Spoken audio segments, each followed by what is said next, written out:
आपको momentum find करना है। सिंपल सा क्वेश्चन है, मास से वेलोसिटी का टाइम। मास आपका 10 है, velocity 2i plus 3j minus 4k है। तो इसको आप लिखेंगे, ये आएगा आपका 20i है प्लस 30j है माइनस 40k है, ये आपका है। Next question, magnitude of momentum. तो इस वेक्टर का जो मैग्नीट्यूड है वो आ जाएगा आपका 20 square plus 30 square plus 40 square. इसको आप सोल्व करेंगे, ये होगा रूट 400 प्लस 900 प्लस 1600, तो ये रूट 2900, तो 10 रूट 29 के आसपास आ जाएगा।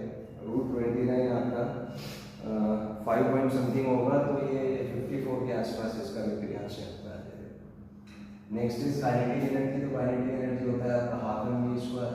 तो यहाँ से आप मास का वैल्यू दे देते हैं और इसमें यहाँ से इसका वैल्यू वी स्क्वायर का वैल्यू डायरेक्टली लिख सकते हैं आप, 2 स्क्वायर 3 स्क्वायर 4 स्क्वायर। तो यहाँ से आपका काइनेटिक एनर्जी आ जाएगा। नेक्स्ट क्वेश्चन आपसे स्पीड पूछा, तो speed is magnitude of velocity, तो root under 2 square plus 3 square plus 4 square, यहाँ से आपका स्पीड आ जाएगा। इसको सोल्व करेंगे, 4 ये 9 ये 16, तो रूट 29 5.4 के आसपास यहाँ से आपका स्पीड आ जाएगा। अगर आप बी स्क्वायर बाई 2 कैलकुलेट करें तो यहाँ से आप अगर वैल्यू डालेंगे तो बी यहाँ से मैंने कैलकुलेट किया रूट 2900, बी स्क्वायर 2900 हो जाएगा डिवाइडेड बाई ट्वाइस और मास 10 है, तो यहाँ से आप इसको सोल्व करेंगे 290 बाई 2 आ जाएगा विच इज 145।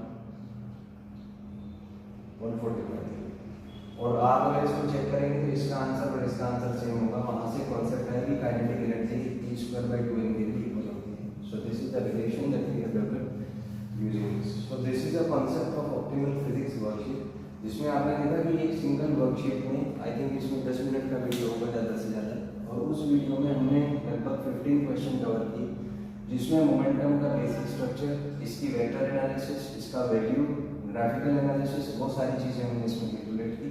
तो ऐसे ही 3-4 वर्कशीट्स में मोमेंटम से रिलेटेड सारी ऐसी चीज़ें हम कवर करेंगे, और धीरे धीरे जब आप इसको सीख लेंगे, पहला वर्कशीट आपने किया, फिर दूसरा, फिर तीसरा, लेवल 1 के वर्कशीट हो गए, फिर इन सबको इंटीग्रेट करके बड़े लेवल के क्वेश्चन लेवल 2 के, फिर level 3। So this is the method of gradual learning which I explain to you. So the concept is optimal physics is an optimization tool. It's just like a mechanism to fill the gap between how you are preparing and how you can crack the exam. So it's just like a bridge that connects you to the path of cracking competitive exams like JEE. So just use it, and if you have any doubt, you can ask in the comment section. Thank you and have a nice day.